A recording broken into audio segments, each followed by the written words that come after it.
Research Focus, Beyond Deficiency, Civic Development in Immigrant Youth.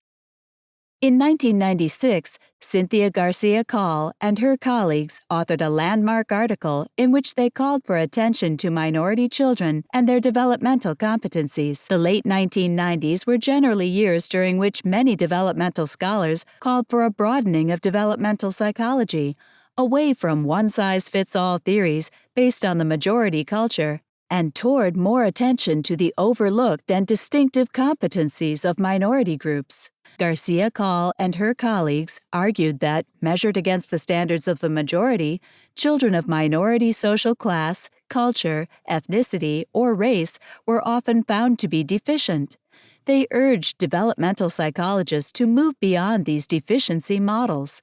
Specifically, they encouraged new theory and research that start by taking into account social position variables, such as class, and that aim to uncover developmental competencies.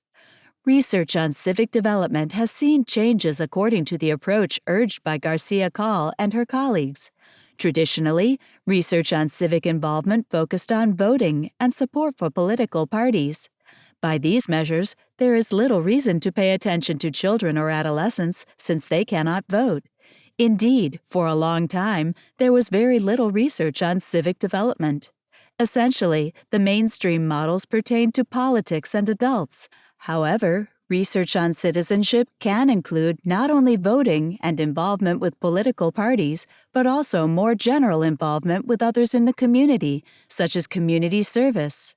Recently, researchers have further highlighted how minority youth may opt for different kinds of civic involvement than majority youth, and how they may make use of a different set of competencies.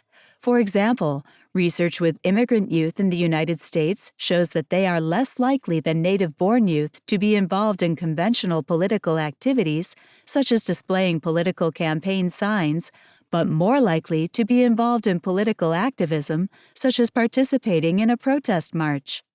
Immigrant youth are also more likely to be involved in civic activities where they put to use their multilingual and bicultural skills, such as translating documents. Furthermore, immigrant youth, who often come from cultures oriented to interdependence, emphasize that they take part in civic activities on the basis of collectivistic motives. The civic development of immigrant youth, then, is not deficient, but different. It involves distinctive behaviors, motives, and skills that contribute to positive civic development.